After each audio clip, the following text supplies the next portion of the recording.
অইৰাম কহে মুনি সুকে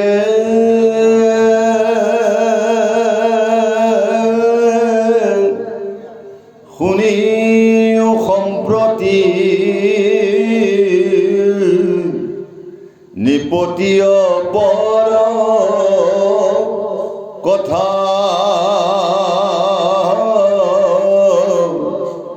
বিদুৰে উদ্ধৱে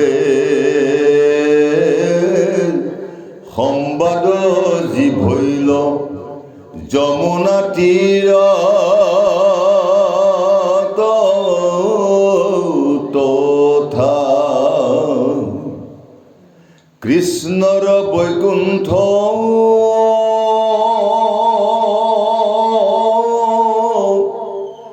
পয়ান দেখি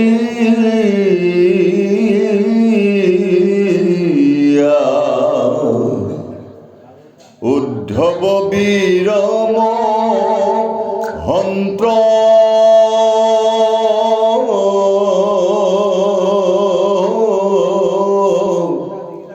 পৰম সন্ত্ৰাপে পৰি থাকি পাছে মুচি মুখ উঠিল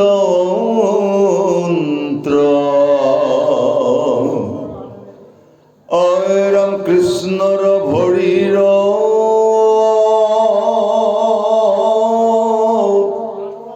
সৰম দুখানি আনি মাথে লৈলা বান্ধি হা প্ৰাণ কৃষ্ণ বুলি পাৰি গেৰি লৰি যন্ত্ৰ কান্দি কান্দি অইৰাম ধূলিয়ে ধূসৰ কলে বৰৱাতি সন্তাপে মুখ মলিন নাই অন্ন পান সুকে ফুটে প্ৰাণ যাই যুগ সমদিন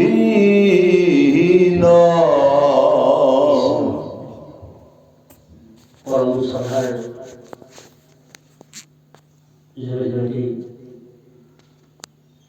দ্বিতীয় বৈকুণ্ঠপুৰী বৰিষ্ঠ হোৱাৰ মহামহান বৈষ্ণৱ গুৰুসকল আৰু লগতে বজবুদ্ধৰ আইমাতী গুৰুসকল আৰু উঠি অহা নৱপ্ৰজন্মক কেন্দ্ৰ কৰি সৰাৰ উৎসৱ এভাগী সেৱা জনাই আপোনালোকৰ দাস বুলি ভাবি মহাসমুদ্ৰৰ লগত তুলনা কৰা যি শ্ৰীমদ পূজ্যপান ভাগৱত ইয়াক পদৰ মাধ্যমে বিশ্লেষণ কৰাটো সম্ভৱপৰ নহয়, যিহেতুকে আমি সৰ্বসাধাৰণ মনুষ্য মানৱ। গতিকে ইয়াতে যদি আমি আলোচনা কৰি যোৱাৰ মাধ্যমত কিবা যদি ভুল ত্ৰুটি হয় আমাকো দুআষাৰ কৰি সহায় কৰিব বুলি আপোনালোকৰ ওচৰত কোটি কোটি নমস্কাৰ। এতিয়া আহিছে উদ্ধৱ বিদুৰ সংবাদ। পৰীক্ষিত যেতিয়া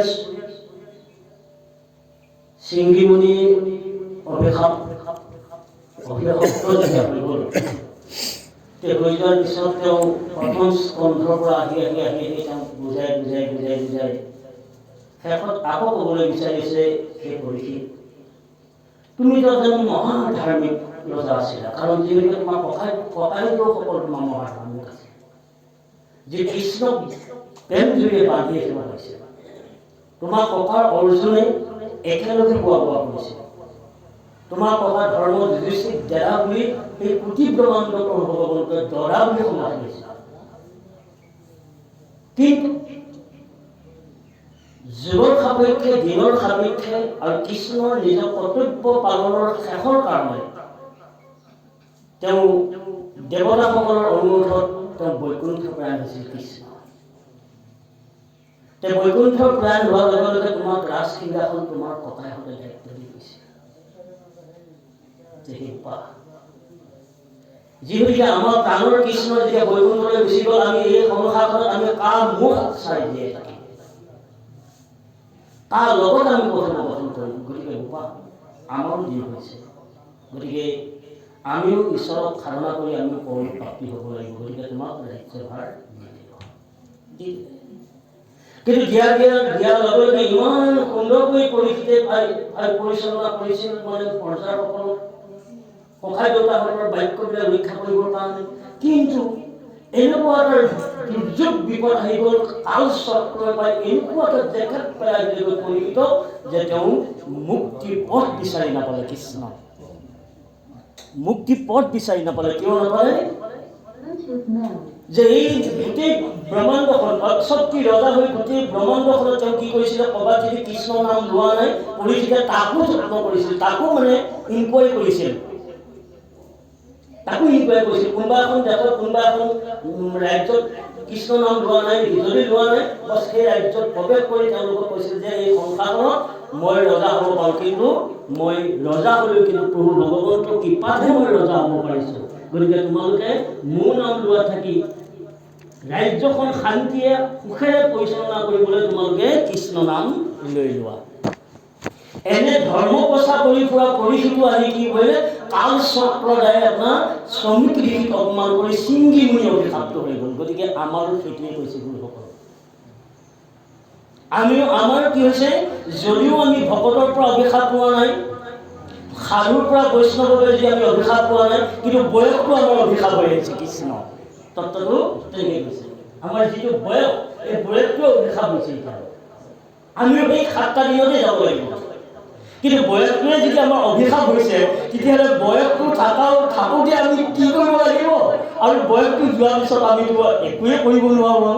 গতিকে এই তোমাক মই কাহিনী এটা কওঁ, শুনাৰ। সুখদেৱে কৈছে যে পৰম ভক্তৰ নিজৰ বংশ ত্যাগ কৰি, নিজৰ পুত্ৰ ত্যাগ কৰি, নিজৰ পুত্ৰী ত্যাগ কৰি, ৰাজ্য ত্যাগ কৰি, কিন্তু তেওঁ কি কৰিলে, জীৱটোক ধন্য কৰিবৰ কাৰণে তেওঁ বংশ ত্যাগ কৰি কেৱল তেওঁ তীৰ্থ বন কৰি কেৱল সাধুৰ সংগ লৈ আছে। কৃষ্ণ সাধুৰ সংগ। এইকাৰণে বোলে কহে মুনি সুখে শুনিও সম্প্ৰতি নিপতীয় অপৰ কথা, বিদুৰে উদ্ধৱে সংবাদ যি ভৰিল যমুনা তীৰত তথা।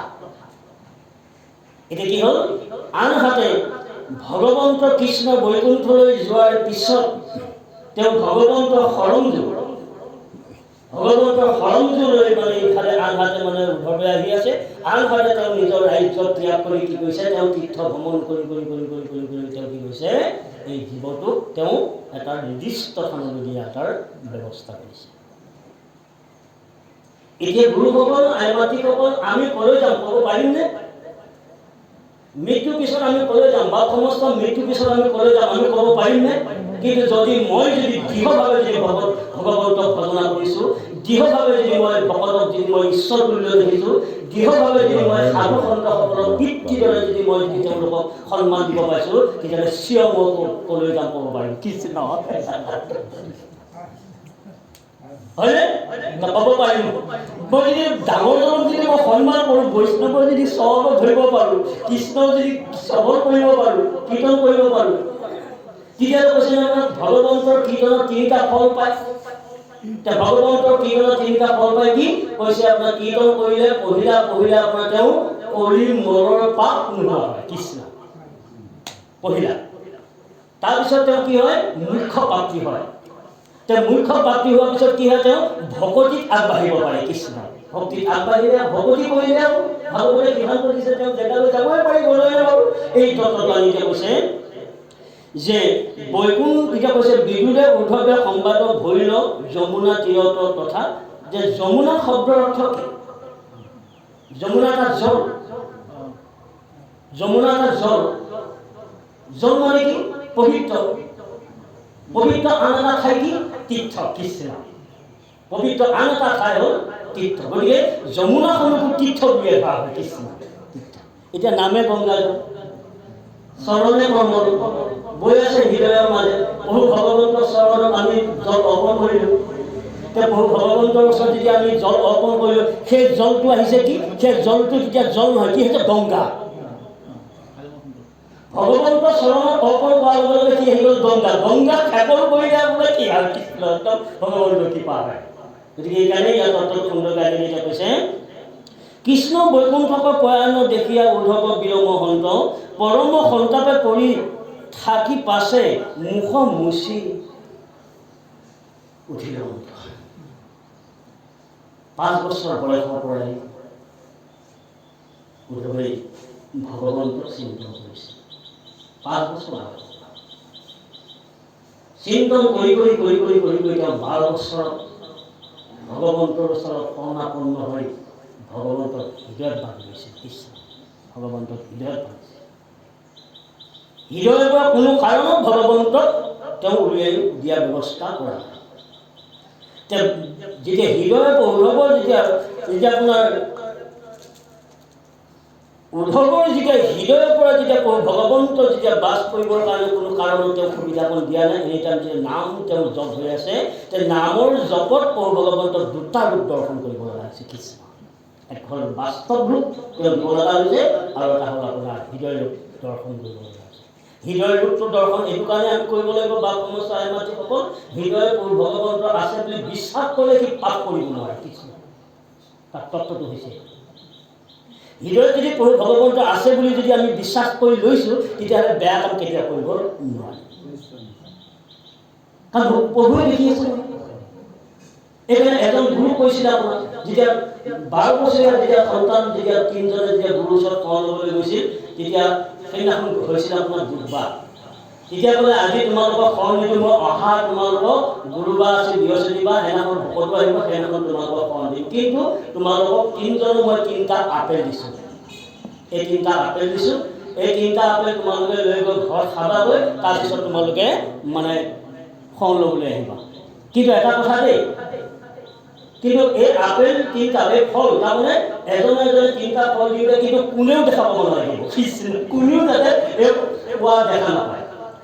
গুৰু বাক্য আখৰে আখৰে পালন কৰিবৰ কাৰণে কোনো দেখা নোপোৱাকৈ যেতিয়া ফলকেইটা খাব দিলে তেতিয়া কি কৰিছে তেওঁ 2 ভাগ ৰাতি মূৰে গায়ে কাপোৰ জাপি লৈ সি এটা আপেলটো খাই আছে। আপোনাৰ তাত কোনো দেখিব নালাগিব। ই আপোনাৰ 2 ভাগ ৰাতি খাই আছে। আৰু এটা কি কৰিলে আপোনাৰ অত্যন্ত হাবিৰ মাজত গৈ আপোনাৰ কি তাত এটা ফল খাই আছে, তাত ইজনে ফল খাই আছে। ইজনে ভাবিলে ৰ গুৰুজনাইতো কৈছে তো কোনেও দেখা পাব নালাগিব, কিন্তু কোনেও দেখা নোপোৱাকৈ মই খাম সঁচা, কিন্তু মোক যিজনে চৈতন্য শক্তি দি আছে, যিজনে খোজ কাঢ়িবলৈ, কথা ক'বলৈ, খাবলৈ, যাবলৈ, যিজনে মোক প্ৰেৰণা দি আছে, যিজনে চৈতন্য শক্তি দি আছে, এওঁতো নেদেখাকৈ থাকিব নোৱাৰে। লাগে মই শৰণলৈ নলওঁতে ভাবিলো মই ভাই ফল খাব নোৱাৰে।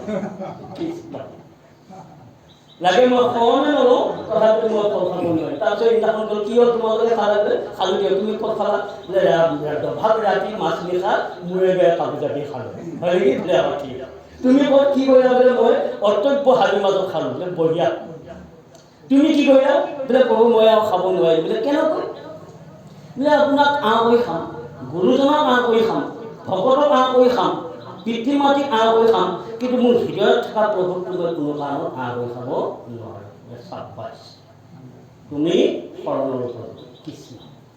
এই তেওঁলোকে বহুত বিপদৰ পৰা সন্মুখীন হৈ বহুত বিপদ সন্মুখীন হৈ কৃষ্ণই পৰীক্ষা কৰি কৰি কৰি কৰি কৰি কৰি কৰি কৰি যে বৈকুণ্ঠলৈ যেতিয়া কৃষ্ণ গৈছে যদিও কিন্তু মই আপোনাৰ লগত যাম বুলি ভাবিছিলোঁ, যেতিয়া আপুনি মোক নিনিয়ে তেতিয়াহ'লে আপোনাৰ পদস্বত্ব মোক ধূলিকণ দি যাওক, মানে শৰণকণ দি যাওক। পদস্বত্ব আপুনি ধূলিকণ দিয়ক, সেই ধূলিকণকে বা সেই শৰণযোগে মই লৈ মই আপোনাৰ নাম ধীয়াই থাকিম। কিমান ভগৱন্তক কিমান বিশ্বাস কৰিছে। আমি যদি তেনেধৰণে যদি বিশ্বাস কৰিব যদি পাওঁ প্ৰভুসকল তেতিয়াহ'লে এটাই এইবাৰে নৰ জন্মত ইমান যান্ত্ৰণা ইমান কষ্ট, লোকৰ কথা শুনি লোকৰ গোলাম খাটি এই সংসাৰত বৰ্তি থাকি সমূহ কষ্টৰ মাজতো বৰ্তি থাকি পৰম পিতা ভগৱন্তৰ নাম লৈ আৰু এইখন সংসাৰলৈ যত্ন যিজনে কৰা নাই সেইজনে কৈছে ভগৱন্তৰ বৈষ্ণৱ বুলি কৈছে কৃষ্ণ। সেইজনে কৈছে ভগৱন্তৰ বৈষ্ণৱ।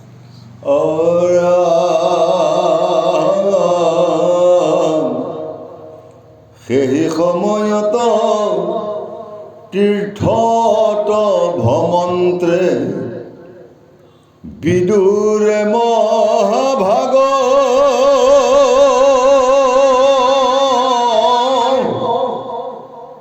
যমুনা তীৰত মহাভাগৱত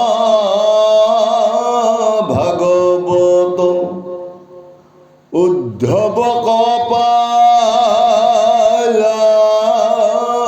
ওলাগ অৰাম বুলি প্ৰাণ সখী সাৱতিলা স্নেহে নয়ন ভৈল সজল যাদৱ পাণ্ডৱ কুলৰ সমস্তে পুছিলা বাৰ্তা কুশল। ব্যৱস্থা হ'ল এটা ডাঙৰ বস্তু আমাৰ মানুহৰ মাজত সোমাই আছে, সেইটো হৈছে সন্তাপ। মানুহৰ তিনিটা আছে হয়, কিন্তু তিনিটাকৰ উপৰিও আৰু এটা তাপ আছে, সেইটো হৈছে সন্তাপ। যি সন্তাপ উঠিছে ক'ব নোৱাৰে। এই সন্তাপটো এটা জীৱনময় বস্তু। যেতিয়া মানুহৰ অন্তৰত যেতিয়া সন্তাপ লাগিব, সি জীয়াই থাকিব নে জীয়াই নাথাকিব সিদ্ধান্ত কৰিব নোৱাৰে। কৃষ্ণ একো সিদ্ধান্ত ল'ব নোৱাৰে। মোৰ মনে ভাল লাগি ইমান যান্ত্ৰণাৰ কাটা থাকিব, ইমান কষ্ট থাকে, মই কি হ'ব? মহাপাপী হ'ব। মহাপাপী হ'লেতো নৰকত যাব লাগিব। দুধুৰ মধুৰ পৰি আছে, দুধুৰ মধুৰ পৰি এই সন্তাপৰ উপায় নাপায় যে এই সন্তাপ নিবাৰণ কৰিবৰ কাৰণে এক প্ৰভু ভগৱন্ত বাহিৰে আৰু দ্বিতীয়জন নাই। গতিকে তেওঁ নাম লৈ লৈ কান্দি কান্দি কান্দি কান্দি তেওঁ বাগৰি বাগৰি বাগৰি তেওঁ কি কৰিলে? কেৱল কৃষ্ণৰ কেৱল কৃষ্ণৰ কেৱল কৃষ্ণৰ নাম লৈ লৈ তেওঁ এই দেহাটোৰ কথা একেবাৰেই চিন্তা নকৰিলে। মোৰ যে এটা সুন্দৰ দেহা, সুবৰ্ণ মোৰ দেহা, সুন্দৰ বস্ত্ৰ, এইবোৰ বস্ত্ৰ লেতেৰা হ'ব বুলি অনুভৱ কৰা নাই। তেওঁ ভোক লগাৰ অনুভৱ কৰা নাই, তৃষ্ণা লগা অনুভৱ কৰা নাই। কেৱল তেওঁ এটাই অনুভৱ যে কৃষ্ণক মই কেনেকৈ পাওঁ। কিন্তু আমি কি কৰোঁ? আমি ধুতিখন লেতেৰা হ'ব বুলি কচাই আধু দুটা পাৰি ভগৱন্তক সেৱা কৰি আছোঁ। কৃষ্ণ ধুতিখন লেতেৰা হ'ব সমানটো কৰক ভগৱতীটো। কৃষ্ণ বেয়া নকৰক, ভগৱতীটো ক'ত সোমাই থাকিম? ভগৱন্তক সেৱা ল'ম। কিন্তু আধু দুটা ধুতিখন কচাই আধু দুটা উলিয়াই গীতকে পেলাই দি ভগৱন্তক সেৱা কৰিছোঁ। কিন্তু মোৰ থাকিব ক'ত? ধুতিখন। কিন্তু আজি তেওঁ কাপোৰলৈ ভক্তি কৰা নাই, কাপোৰলৈ তেওঁ মন কৰা নাই। এইখন কাপোৰ কালিলৈ ছিগি যাব। প্ৰাণৰ বন্ধু মোৰ অন্তৰ পৰা যেতিয়া হেৰাই যাব আৰু মই তাক কোনোদিন বিচাৰি আৰু মই নাপাম। এইখন কাপোৰ ছিগিলে কালি এখন কাপোৰ কিনি ল'ম মই, কালি এখন আকৌ নতুন কাপোৰ পিন্ধি ল'ম। গতিকে তাৰ ওপৰত মই কাপোৰখনৰ ওপৰত মোৰ মৰম ৰখাটো কি আছে? কাৰণ মোৰ মৰম ৰাখিব লাগিব এক কৃষ্ণ। দেশ প্ৰভু এক কৃষ্ণ। এইকেইটা গৈ গৈ যেতিয়া কি কৈছে, সেই সময়ত তীৰ্থ ভ্ৰমণতে বিদুৰৰ এক মহাভাগ। যেতিয়া সেই যমুনাৰ নদী পাৰে পাৰে পাৰে পাৰে যেতিয়া তেওঁ ভ্ৰমণ কৰি আহি আহি ঈশ্বৰ ইচ্ছা, যদি ঈশ্বৰে যদি ইচ্ছা কৰে ইয়াক ব্যাধি ইয়াক কোনেও উলংঘা কৰিব নোৱাৰে। দেখিলে মোৰ ভক্ত ইমান কান্দি কান্দি মোৰ কাৰণে তেওঁ ব্যাকুল হৈ গৈছে। যদি এজন ভক্তক যদি মই যদি সন্মুখৰ কথা কৰিব পাৰোঁ, অলপ শান্তি পাই যাব, জীৱনটোৰ অলপ শান্তি পাই যাব। কোনে? আকৌ বিদুৰক পঠিয়াই দিছে, যোৱা তোমাৰ সমভক্ত মোৰ কাৰণে বেবাই ফুৰিছে, কান্দি ফুৰিছে, বাগৰি ফুৰিছে। গতিকে তুমি তেওঁক লগ কৰা। কৃষ্ণ তেওঁক লগ কৰা।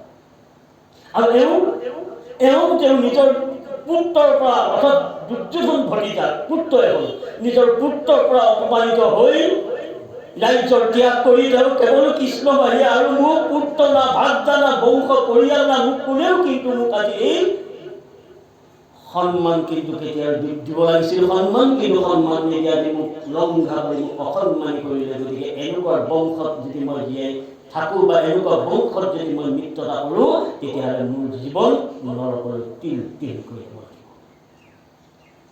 গতিকে ভক্তি এনেকুৱাই বস্তু, ভক্তি কাৰো সংগ নালাগে। ভক্তি কেৱল ঈশ্বৰৰ সংগ, কিন্তু সংগ কাৰ লাগে? এক মহান সাধু, মহান বৈষ্ণৱ, মহামহন্তৰ এই সকলৰ যেতিয়া সংগ হ'ব সমস্ত তিল তিল তিল তিল কৰি সাংসাৰিক জীৱনৰ বাসনাবিলাক নষ্ট হ'ব।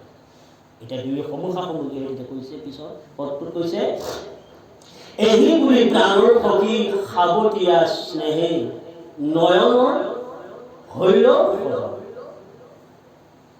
দুইজন ভক্তৰে যেতিয়া লগ ফুৰাফুৰি হৈ গ'ল, ইজনেও ভাবিছে ভগৱন্তৰ কৃপাত আজি মই এজন সখী লগ পাই গৈছোঁ, ইজনেও ভাবিছে যে ভগৱন্তৰ কৃপাত মই এজন সাধুক লগ পাই গৈছোঁ, যিজন সাধুৰ দৰ্শন হ'লে সমস্ত বেমাৰ নাশ হৈ যাব। কৃষ্ণ বিদুৰে ভাবিছে যে আজি উদ্ধৱ বা এজন সাধুক যদি মই লগ পোৱাৰ লগে লগে মোৰ বেদনা, যিবোৰ বেদনা হৈছে বেমাৰ, মানুহৰ বেদনাটোৱে হৈছে আপোনাৰ মানুহৰ যেতিয়া আপোনাৰ বেদনাৰ জ্বৰ জড়িত হৈ যেতিয়া অগ্নিৰ দৰে দপ দপকৈ জ্বলি থাকিব, বুকু হনুমানৰ দৰে যেতিয়া বুকু ফালি দেখুৱাই দিব পৰা নাযায়, এই বেদনাৰে মানুহৰ আত্মদা দি মৃত্যুবৰণ হ'ব লগা হয়।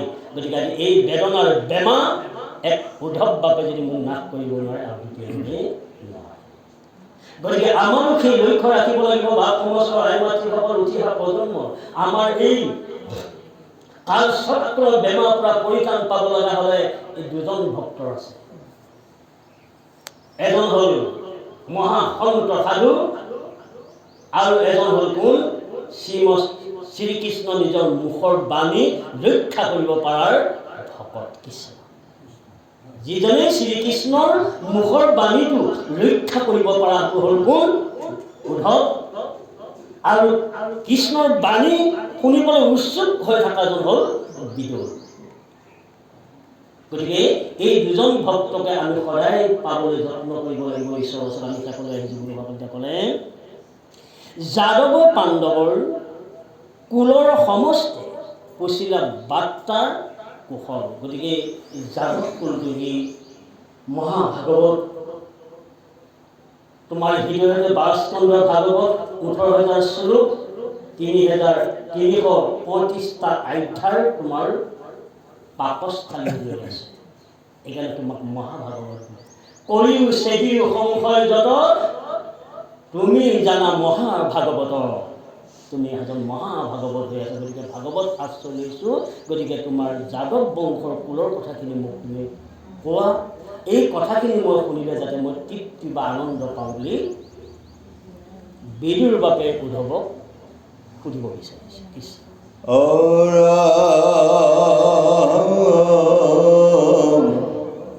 পুৰাণ পুৰুষ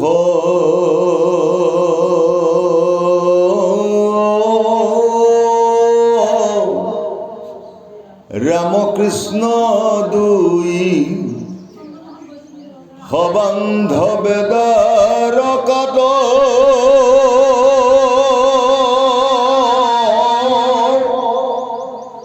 ভাৰ সংহাৰীয় সুখে কি আচন্ত্ৰ কহিও সখী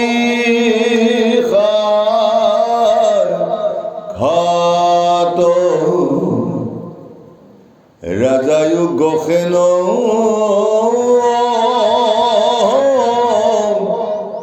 সত্য কি অকুৰ যত যদু বংশ মানে খাম কাম দেৱ গদ নিৰুদ্ধ আছে কি সবে কল্যাণে। আমি ইজনে সিজনক বিপদৰ সময়ত বুলি নহয়, সম্পদ সময়তো ইজনে সিজনক আমি খবৰ লোৱাটো আমাৰ মানুহৰ কৰ্তব্য।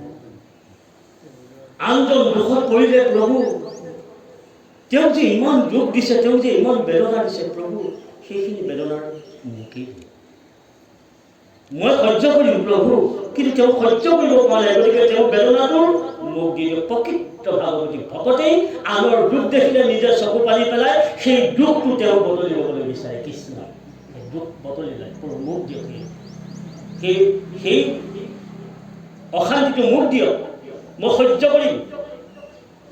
আজি কি কৰিছে? আজি সেই ত্যাগ কৰি অহাৰ যি যাদৱ কুলৰ বংশধৰ এই কথাখিনি আজি সেই অতব্যৰ মানে নদীৰ পাৰৰ হাবি বিৰিণাৰ মাজত তেওঁ সুধিছে যে বাৰু আপুনি যে আহিলে ভগৱন্তক এৰি থৈ উগ্ৰসেন ভালে আছেনে, অকু ভালে আছেনে, বংশ পৰিয়াল ভালে আছেনে? গতিকে মোক এই খবৰটো দিলে মই আৰু আনন্দ হ'ম। কিন্তু তেওঁ কি কৰিলে? নিজৰ বেদনাটো ত্যাগ কৰি দিলে। কৃষ্ণ নিজৰ বেদনা ত্যাগ কৰি নিজৰ যিটো বেদনাত যিটো ঘৰৰ পৰা ওলাই আহিছে এই বেদনাখিনিহে ক'ব লাগিছিল উদ্ধৱ, কিন্তু নকয়। মই পাব লগা বেদনাটো মই পাইছোঁ, ভুগিব লগা বেদনা মই ভুগিছোঁ, আৰু যি মোক কৰাই আছে ঈশ্বৰে কৰাই আছে। গতিকে ঈশ্বৰক যদি মই চিন্তা কৰোঁ, ঈশ্বৰ বংশধৰ কল্যাণৰ কথা যদি মই সোধোঁ, তাতে আনন্দ পাই মই কি কৰিম? মই মুক্তি পথ বিচাৰি ল'ব পাৰিম। কিন্তু আনৰ খবৰ দিছে, আনৰ কথা শুনিছে। কিন্তু আমি কি কৰোঁ? আমি ভকতে লগ পোৱাৰ পিছত মই বাসনা ওলোৱা বোলে কি আপোনাৰ ভালনে? ঘৰ মানে বোলে ভাল দিয়ক, মোৰ ল'ৰাটো অমুক কিনি, মোৰ ছোৱালীটো তমুক, চাকৰি পালে, ধন টকা পইচা আহি আছে, প্ৰভু একো অভাৱ নাই। কৃষ্ণ এইখন মায়া বজাৰৰ কথোপকথন উলিয়াই ল'লে, কিন্তু ভাগৱতৰ কথা বেলাটো কথা পাতিলে ভাগৱতৰ কথা ওলাই গ'ল। কৃষ্ণ নিজৰ ল'ৰা ছোৱালীৰ কথাকে, মাটি বাৰীৰ কথাকে, কেছ মামলাৰ কথাকে, নিজৰ তিৰোতা কথাকে আপোনাৰ তেওঁ সেইবিলাককে বৰ্ণনা কৰি আপোনাৰ পইচা বঢ়াই আপোনাৰ দুইজনে দুফালে চিটিকি গ'লগৈ। কিন্তু কৃষ্ণৰ কথা আপোনাৰ এয়া আৰু তাত নোলাম।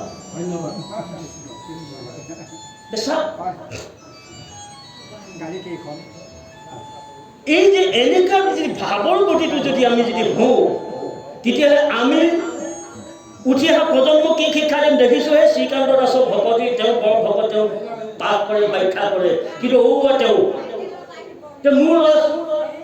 মোৰ গাঁওখনৰ ল'ৰা যদি কোনোবাই যদি ভকত হ'বলৈ যদি আগুৱাই আহিছিল, কৈছে নালাগে সেইটো দেখিছ কি কৈছে, ভকত হৈ পেলাই যিটো কৰি আছে হয়তো আমি অভকত তাত থাকি বেছিহে কৰি আছোঁ। তেতিয়া কৃষ্ণ ভকত হৈ পেলাই তেওঁ যিটো নীতি নিয়ম পালন কৰি আছে, হয়তো তাত থাকি যদি খুচৰি চোৱা যায়, হয়তো তাত থাকি বেছিহে পালন কৰি আছোঁ আমি। গতিকে কিয় ভকত হ'ব লাগে? কলি যুগত পিছুৱাই আহি আছে। এখন গাঁৱত ৮০ ঘৰ মানুহ ভিতৰত যদি দুটা বৈষ্ণৱ হয়, আপুনি বিশ্বাস কৰিবনে? ৮০ ঘৰ মানুহ, য'ত ৫০০ মানুহ, ৬০০ মানুহ, ৮০ ঘৰ মানুহক পৰিয়ালবৰ্গ হিচাপ কৰিলে, কিন্তু তাত মাত্ৰ দুটাহে বৈষ্ণৱ। কৃষ্ণ কিন্তু কিয় দুটা বৈষ্ণৱ? তাৰমানে এই দুটা বৈষ্ণৱে তাৰমানে তেওঁলোকক ভাল নীতিগত কৰ্ম কৰি যোৱা নাই কাৰণে তেওঁলোকক আনিব পৰা নাই। কৃষ্ণ তেওঁলোকক আনিব পৰা নাই। ক্ষমা কৰিব দেই, কৃষ্ণ কিন্তু আনিব পৰা নাই। যদি এই দুজন যদি ভকত, যদি এই দুজন যদি বৈষ্ণৱ যদি ন্যায়ভাৱে যদি কাম কৰিলেহেঁতেন, সাধুৰ ভাষাৰে যদি ক'লেহেঁতেন, সাধুৰ আহাৰ যদি খালেহেঁতেন, সাধু দমন কৰিলেহেঁতেন, সাধু সুৰণ কৰিলেহেঁতেন, বাপাহঁতোৱে তহঁতে এনেকৈ থাকিলে নহ'ব। আজি কি কালি কি, সকলো দিনবোৰ সমান নহয়। বাপাহঁত জন্ম লোৱাৰ সাৰ্থকটো কৰিব লাগিব। যোৱা ভজন ভাগ, শৰণ ভাগ লৈ লোৱা বাৰু, ভজনটো পিছতো ল'বা, শৰণ ভাগ লৈ লোৱা। সংসাৰখন শান্তি আহক, সংসাৰখন যেতিয়া আনন্দ আহে। যদি তোমালোকে অকুমাৰী কালতে যদি বিয়া নোহোৱাকৈ অকুমাৰী কালতে যদি সন্তানবিলাক জন্ম কৰে, এইবিলাক সন্তানে হয়তো তোমালোকক কেতিয়াবা অশান্তি কৰিব। গতিকে যোৱা গুৰু ঘৰলৈ গৈ গৃহ সংসাৰ পাতি নিয়ম নীতিভাৱে তোমালোকে সৃষ্টি কৰি তাৰপিছত ভজনলৈ আগবাঢ়িবা। কৃষ্ণ এই নীতি, এই নীতিবোৰ যদি আমি ভাগৱতৰ জৰিয়তে যদি আমি যদি শিকাই দিওঁ, বুজাই দিওঁ, তেতিয়াহ'লে মোৰ সন্তানৰ নহয়, মোৰ গাঁৱৰ ল'ৰা ছোৱালীৰ পৰা মই দেখাৰ লগে লগে অমুক ভকত আহিছে বুলি দূৰৰ পৰা সেৱা কৰিব, কিন্তু মোৰ চৰিত্ৰই বেয়া, কোনে সেৱা কৰিব? কিন্তু মোৰ চৰিত্ৰটোৱে বেয়া হয়, কোনে বেয়া কৰিব? এইটো পাখণ্ড সমুখা সমুখী, এইটো বিচাৰি আৰু ইয়াক দেখা থাকি বেলেগ এটাক দেখাই মোৰ ভাল আছিলে, এটা কুকুৰক দেখাও ভাল আছিলে।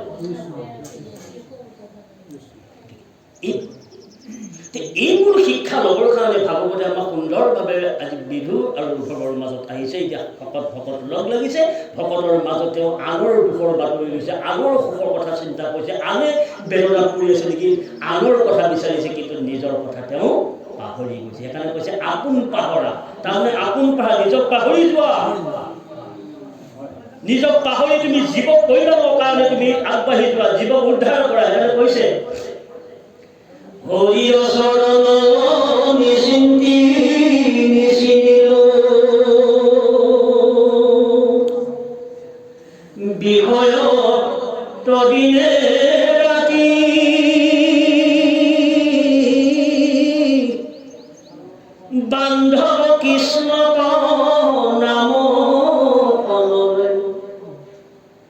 নিজে ভইল আত্মঘাতী।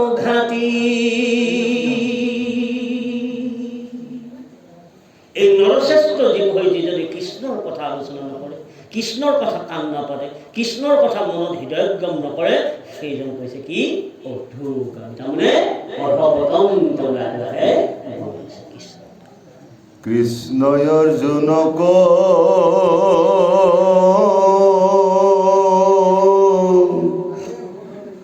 সহায় কৰিয়া যুধিষ্ঠিৰে প্ৰজা পালে,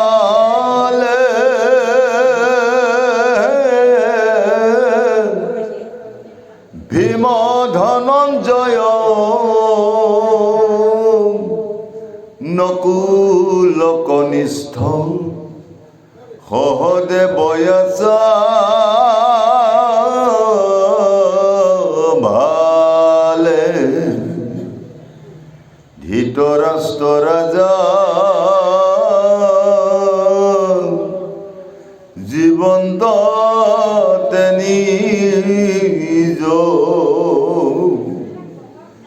পাপে গৈল অধোগতি,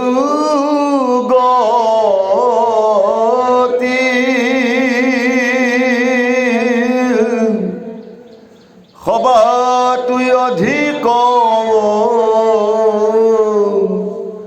কৰু অনুশৌচ, সিটো পাতে কি কপতি।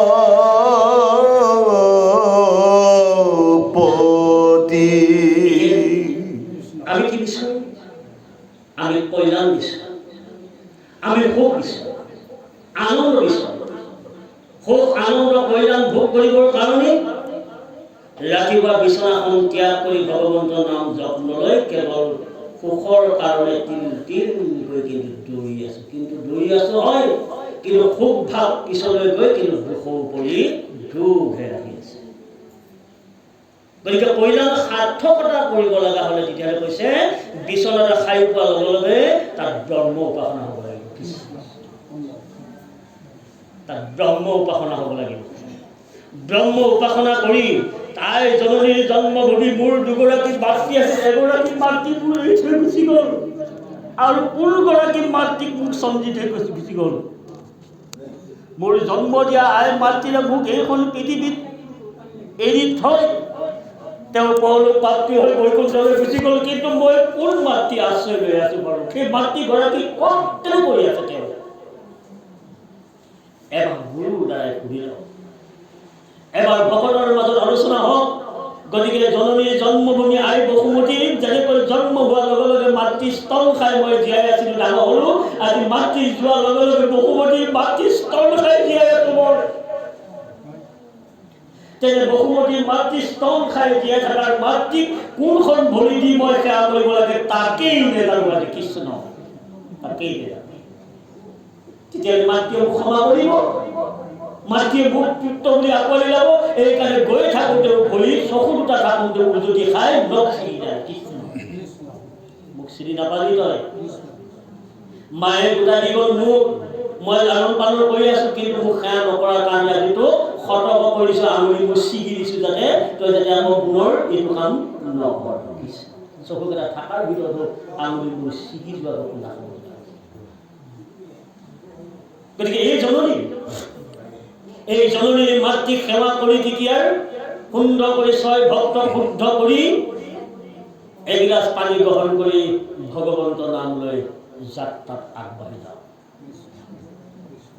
চাওঁ ভগৱানে যাত্ৰা কেনেকৈ বিফল কৰে, কিন্তু সেই ভক্তজনৰ সেই আইগৰাকী সেই উঠি অহা নগৰ পৰ্যন্ত কিন্তু যাত্ৰাৰ কেতিয়াও কিন্তু বিনষ্ট নহয়, কিন্তু যাত্ৰাৰ সাফল্য আহে। এই ভাগৱতী ইমান সুন্দৰ সুন্দৰকৈ আমাক বাৰ্তালৈ দেখিছে যে আজি কৈছে কৃষ্ণৰ আজি খাদ্য নাই অৰ্জুন, অৰ্জুন মানে অজ্ঞান। এতিয়া ক'লে কি কৃষ্ণ অৰ্জুনক সহায় কৰিয়া কৈছে যুধিষ্ঠিৰ প্ৰজা পালে, ভীম ধনঞ্জয় নকুল কনিষ্ঠ সহদেৱ আশা কি ভালে। খাদ্য আছিল ধৰ্ম যুধিষ্ঠিৰ, তেওঁ এক ক্ষত্ৰিয় ৰজা হ'ব, সাধ্য আছিল অৰ্জুন ধনঞ্জয় নাম ল'বৰ কাৰণে, সাধ্য আছিল ভীম বিকুলয় নাম ল'বৰ কাৰণে, সাধ্য আছিল নকুল সহদেৱৰ তেওঁলোক জয় বিজয় হ'বৰ কাৰণে, জয় বিজয় কৰিবৰ কাৰণে, কিন্তু একমাত্ৰ হ'ল ভক্তি দ্বাৰা কৃষ্ণক বান্ধি ৰখাৰ কাৰণে কৃষ্ণ যিটো আনন্দত আছে ভকতক সেই আনন্দই দিয়ে, সেই আনন্দৰ ভকতকো দি আছে। গতিকে আমি অৰ্জুন, আমি অজ্ঞান, জ্ঞান ক'ত পাম?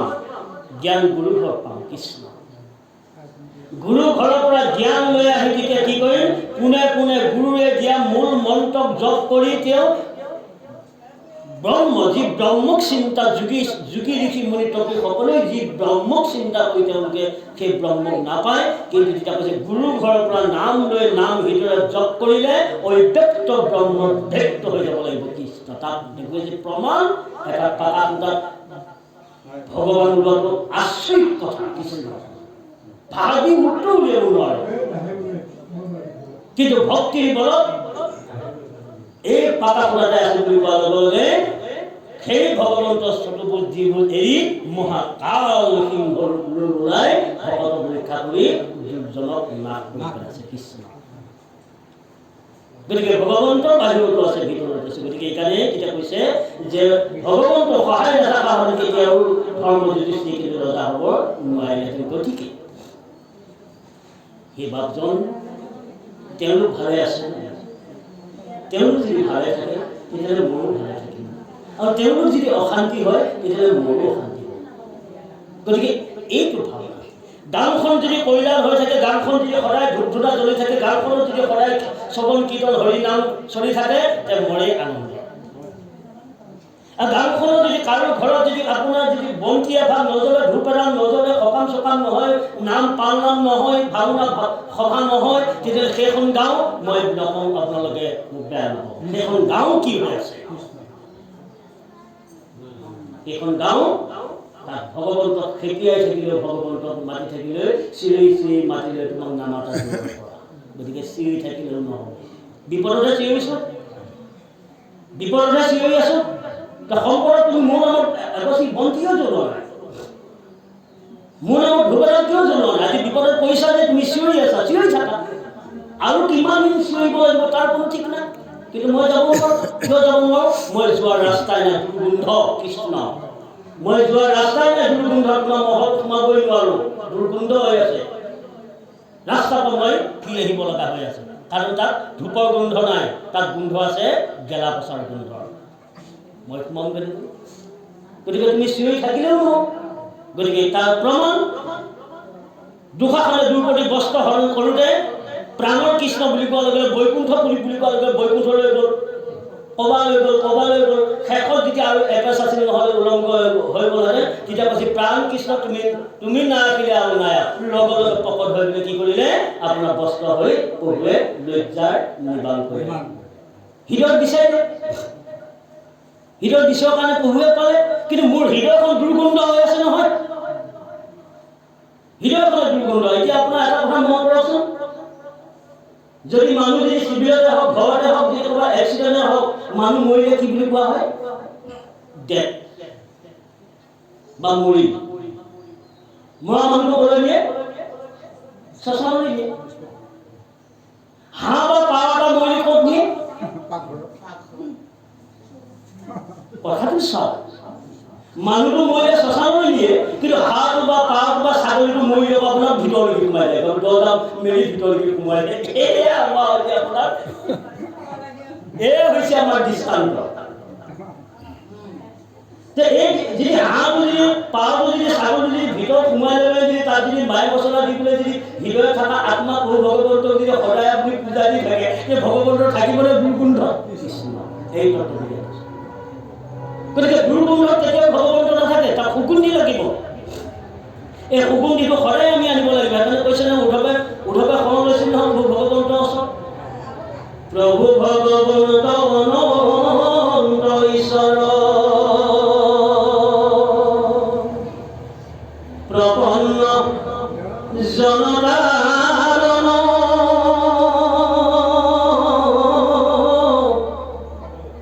তুমি তিৰতম পৰম দেৱতা। জানিয়া লৈলো শৰণ লোৱা কাৰণেহে আজি উদ্ধৱে ইমানখিনি জানিব লগা পাইছে। কৃষ্ণ মুকয় নাদুষে দেশৰ ডাকিলে পুত্ৰ পাপী বিবাদে হুয়া কীট কীট তীৰ্থ কৰি ফুৰো কৃষ্ণৰ পদ পয়াদে ই কথা থাকুক ঐ সখী কৃষ্ণৰ কুশল কৈশতৰে ভকতক ৰাখি সুখে কিয় চন্দ্ৰ প্ৰাণ ইষ্ট দেৱ মূৰ যাৰ নাম যশে জগত নিস্তৰে স্মৰণে পাপ পলয় হেনয় বন্ধুক কেনে এৰিয়াইলে মিলিল মনে সংশয় অৰামে তোমাৰ বিবৰ্ণ বদন দেখিয়া সখী ফুটে মোৰ বুক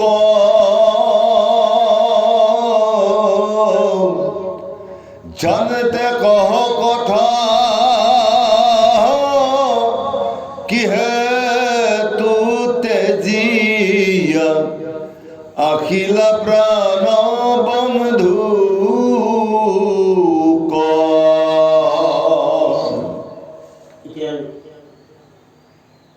ধ্ৰুৱপুৰাণ এই কথাখিনি বিদুৰে শুনি ধ্ৰুৱৰে প্ৰশ্ন কৰিছে বিদু, মই কৃষ্ণৰ বিৰহত সহ্য কৰিব নোৱাৰি মই বনে বনে তীৰ্থে তীৰ্থে মই ঘূৰি ফুৰিছোঁ আৰু আপোনাক যে আজি এই বননিৰ এই বালি বিনা বতাৰৰ মাজত নদীৰ গৰাত আপোনাক যে লগ পালোঁ আপোনাৰ কি কৃষ্ণ মানে সুধিছে বিদুৰক সুধিছে যে আপোনাৰ কি তেতিয়া বিদুৰে কৈছে মোৰ কথা তুমি সুধিব নালাগে যে মোৰ কথা এইটো কাৰণে সুধিব নালাগে কাৰণ মই উচিত কথাটো ক'বলৈ যাওঁ যে আজি কি হ'ল দুষ্ট দুৰ্যোধনৰ অপমানত মই আজি ঘৰ বাৰী ত্যাগ কৰি ৰাজ্য ত্যাগ কৰি মই ওলাই আহিব লগাৰ বাধ্য হৈ পৰিছোঁ। এনে যদি নাহিলাহেঁতেন তেতিয়াহ'লে দুঃশাসন দুৰ্যোধনৰ পৰা মই অপমান পাব লগা হ'লহেঁতেন। গতিকে এই অপমানৰ পৰা হাত সাৰিবৰ কাৰণে কৃষ্ণ নাম কণ্ঠত বান্ধি লৈ মই আজি ওলাই আহি আহোঁতে কৃষ্ণৰ কৃপা আজি আপোনাক লগ পাই গৈছে।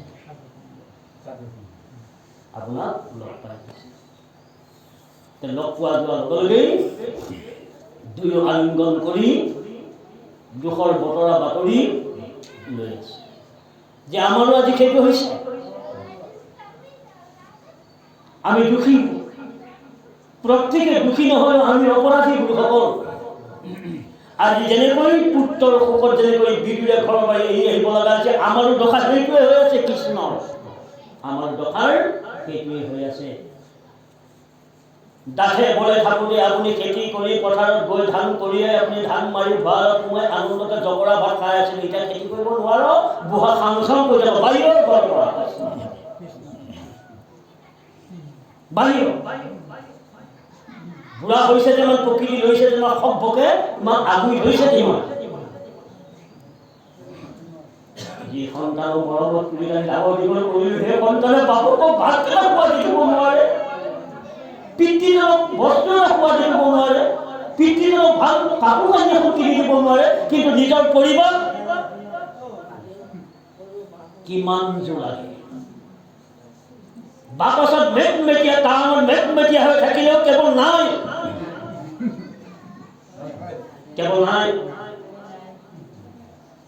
বাকচত মেটমেটীয়া হৈ থাকিব তালা মাৰিব নোৱাৰে হেঁচা মাৰি কাপোৰ গাই থাকিব তেতিয়াও ক'বলৈ মোক কাপোৰেই নাই কিন্তু বাপকৰ টিকা ওলাই থাকিলেও ওলাই থাকিলেও কিন্তু সেই পুত্ৰই বাবা এখন মাটিৰ চুৰিয়াকে কিনি দিম বুলি কিন্তু তাৰ টকা নাই কিন্তু তাৰ নিজৰ পৰিবাৰগৰাকী কিন্তু বাকচে চৰাই কিনি দিব টকা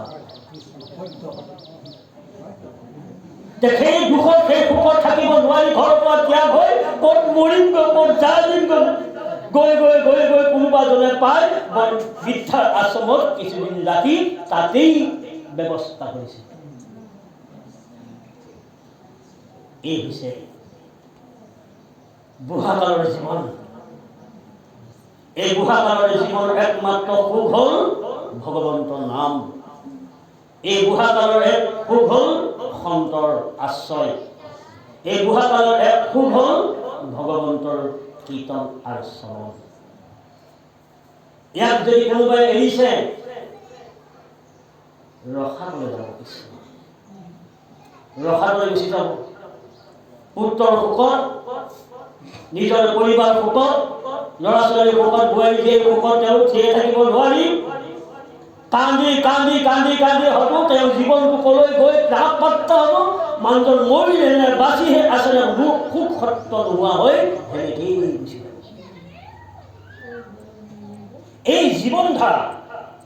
এই জীৱন ধাৰাটো যদি আমাৰ ওচৰত যদি আমি নামি নাহে এই জীৱন ধাৰাটো যদি আমাৰ ওচৰত আহি নপৰে নুপুৰাৰ আগতে 80-90 বছৰ জীয়াই থকাৰ ব্যৱস্থা কৰিব নালাগে ঈশ্বৰক সাধনা কৰক প্ৰভু মোক বলে বুকে দাঁতে হৈ পেচাব দুৰ্গন্ধৰ ৰাজ্যত মই যাতে দাঁত লৈ থাকিব নালাগে প্ৰভু মোক লৈ যাওক ঈশ্বৰক সাধনা কৰক মোক লৈ যাওক যাতে ল'ৰা ছোৱালী যাতে মই দুটাৰ কথা শুনি যাতে মই তাতেই দাঁত লৈ খোৱা বিয়াৰ পৰা মই বঞ্চিত হৈ যাতে প্ৰভু মই যন্ত্ৰণা ভোগ কৰিব নালাগে প্ৰভু মোক এই দাঁতে বোলে থাকোঁতে যদি আপুনি মোক লৈ যায় তেতিয়াহ'লে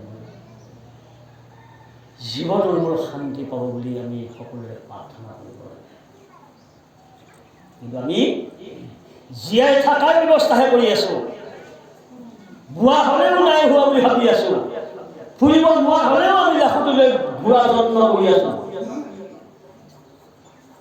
কিন্তু ঈশ্বৰক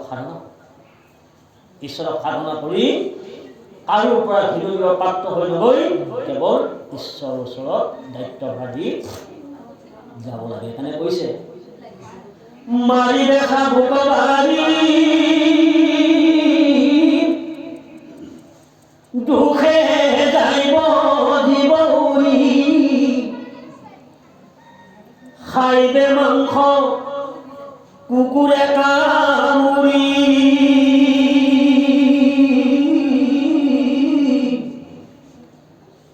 আশারন্তে জীব